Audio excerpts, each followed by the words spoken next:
Burn this, you wanna light this down here? Burn it down. You guys, I really need a card. My hands are up.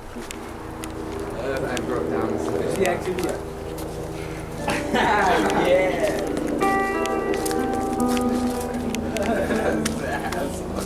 Good. Alright, well, that might be enough for me.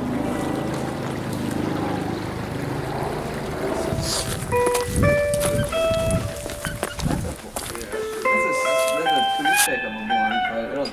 That's a fat ass joint. That's a fucking wicked joint.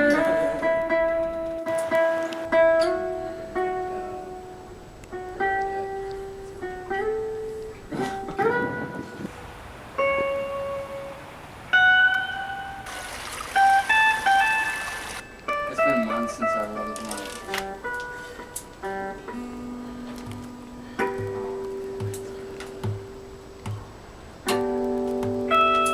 Oh, you guys, this is gonna be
Be straight up with you. If I'm riding in the car with Tyler, and if I ever see a Wauwatosa police officer, I yell it. I don't yell it, but like I yell it. Everyone in the car immediately becomes aware, and we don't yell it. But you do. But okay. It's because it's scary. But like, it's not even that. It's not even like okay, yeah, it is scary. But like, it's not like you yell about it. But like, you see it and you're just like, it's just like, it just hits your chest and you get a different feeling for a second. You're just like, all right, everyone, play it smooth. Everyone play it smooth. And then whenever he passes, then it's like whatever goes back to normal. But like, as soon as you see it, like it's for that second. It's for that second when you see him, you're just like, oh shit! Like you instantly think like the worst. Like it's they like to, especially Tulsa cops. They like to word their shit funny so that they can get people. What do you mean like word? If you say they can't search you, they'll ask you like 3 times in a different way until they trick you. Like if they want to search you, they're searching. They try to trick kids, and they know how to do it, and I've seen it happen, and my fucking friends got tricked in the car with me, like it just happened, like shit's happened, and I just been like, no. Already kids, and the rest of it is just like, kind of, like, just racial shit. Yeah. What's your opinion of the Wauwatosa Police Department? How do you feel about them? How do you feel about the way they conduct themselves? Well, I guess I have to start with, I know they have a history of racial profiling. Mm-hmm.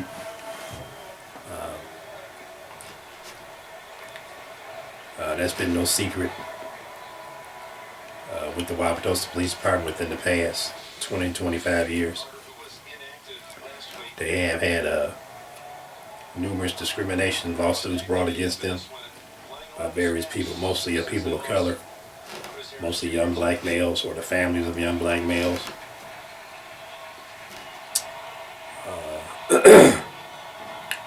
They were also they were also sued by a fellow officer,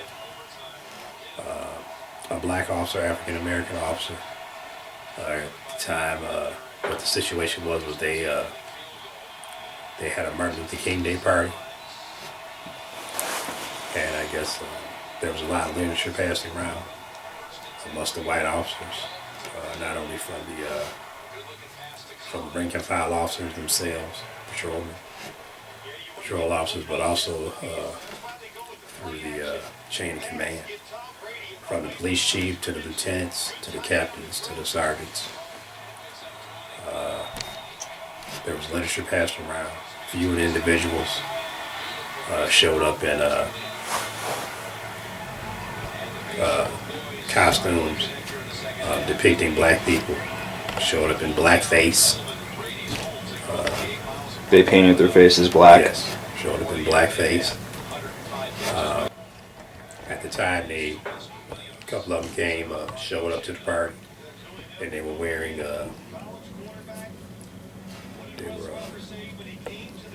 stereotypical clothing that black people were wearing at the time. Mostly black men were wearing at the time. So, Like what? well, at the time it wasn't sagging, but at that time what was big was your hat cocked to the side. You wore a lot of team apparel. So that's what they showed up to work in.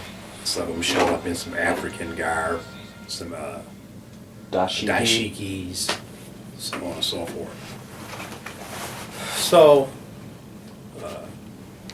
the Wauwatosa Police Department has had a history of racial profiling, of discriminating against people of color, discriminating against black people, black males. Like I said, they've had some lawsuits brought against them, class action lawsuits, civil lawsuits brought against them. I mean, Wauwatosa's racial profiling practices are widely reputed, you know, so... And sometimes they do stupid things when it's not needed. What? We've never gotten in trouble. Like and what? What do you mean? Stupid things that aren't needed. Well, they'll stop people over for no reason. I remember one time, me and my friends, we were coming back from the Tulsa side, and we were on my block, on the border, on my block. And a Tulsa PD truck pulled up, and we had to be questioned for about 30 minutes because they suspected that because it was two black guys and I was with them, that they had stole the bikes they were riding, in which both of them were my bikes. So because they didn't realize that there was another group of black people that people saw, not us. They didn't understand who they described, so they assumed it was my friends. Thus, not only were they dumb and nearly wasted 30 minutes to catch those other two people who stole their bikes, but they had profiled us. And those two kids probably got away because of how oblivious Tulsa PD is. But I have African American friends who really try to avoid driving in Wauwatosa because they're stopped for no reason. Yeah, like usually like when I'm just skating or chilling in Tosa, I'll be skating around. I'll see the cops just driving past, like slow down, look at me. And I know that they're like staring at me, so I'll just look at them back. And they'll just take off and try to act like nothing happened, and I just continue skating. They do this all the time. They just watch you. Do they ever like make like several roundabouts? Like sometimes Yeah, like they'll come around the block a few times, stop. Like if I'm skating on like a bank or something, like, hey, you're not allowed to skate here. Michael, you on break? Yeah. Okay. I was looking for you. I'm sorry. And then like they'll come around the block, like if I'm skating on like a bank or some crap, they'll say like, oh, you can't be on the property and crap. I tell them skateboarding's not a crime. And this dude was yelling at me saying skateboarding was a crime.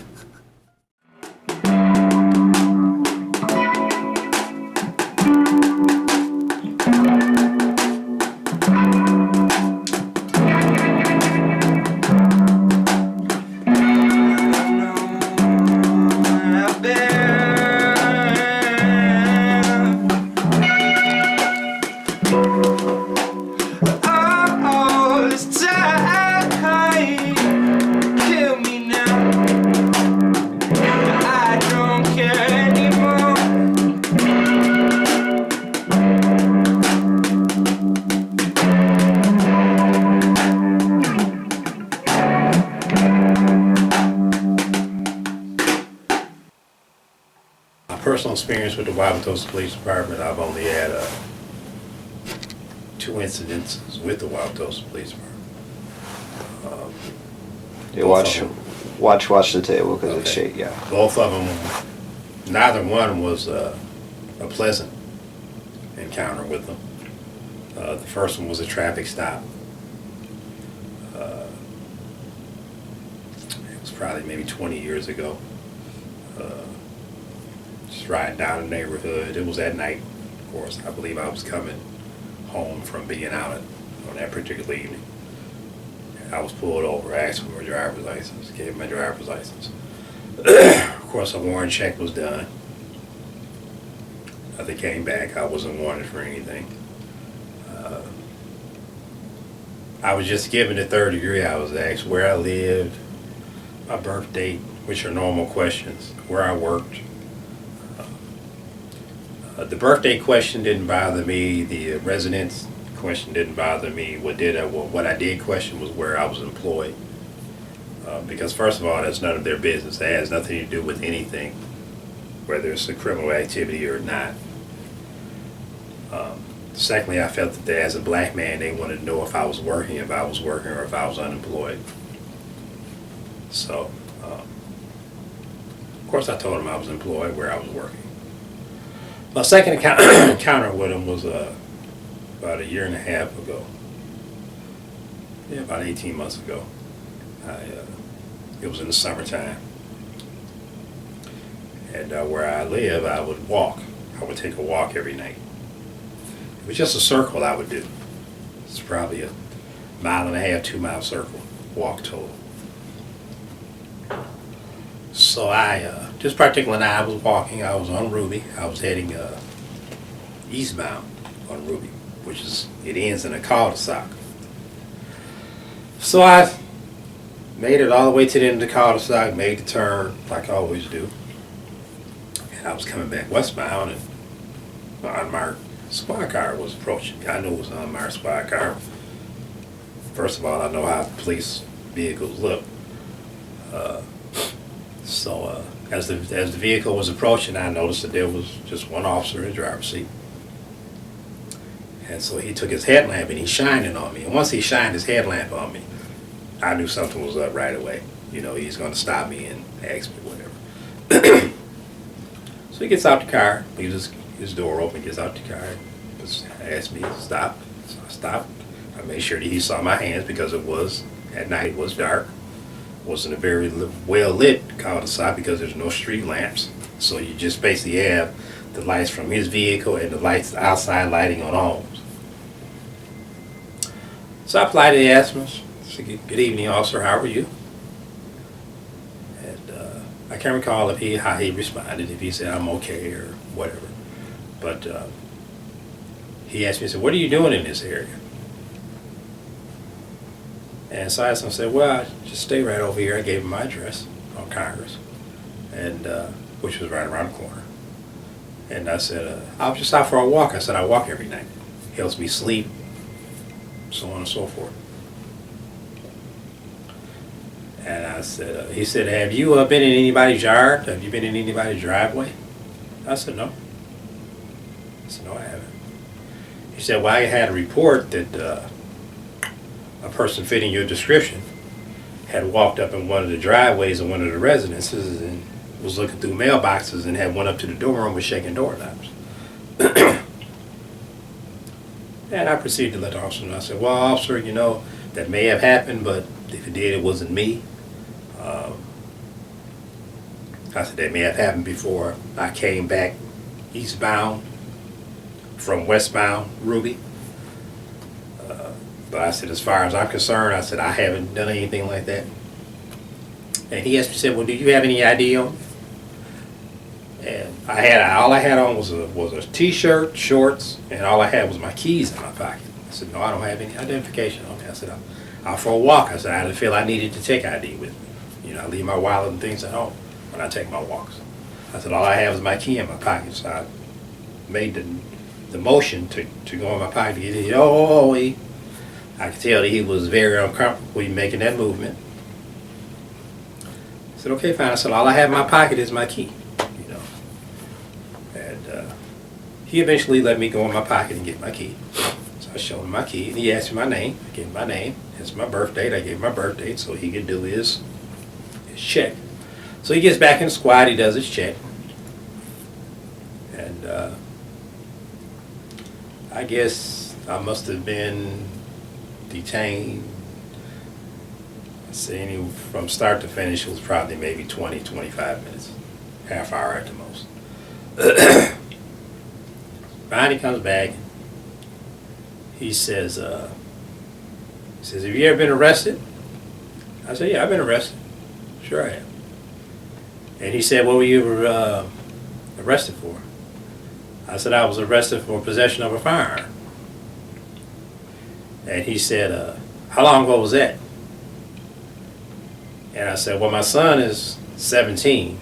I said, so it was before he was born. I said, so it's been well over 17 years, probably close to 21 years. He didn't ask me the details, and I didn't give it to him. And he said, oh, okay. He said, fine, you know. And he said, just make sure, you know, you're not, you know, going in people's driveways and, you know, shaking doorknobs. I said, well, officer, I said, first of all, I said, that may have happened. I said, but I didn't do that. I said, and I don't know who called, which one of these residents called. I said, but I would be willing to, you know, we can go to their residence and be willing to tell them that not only was I not in their driveway, I haven't been in anybody's driveway.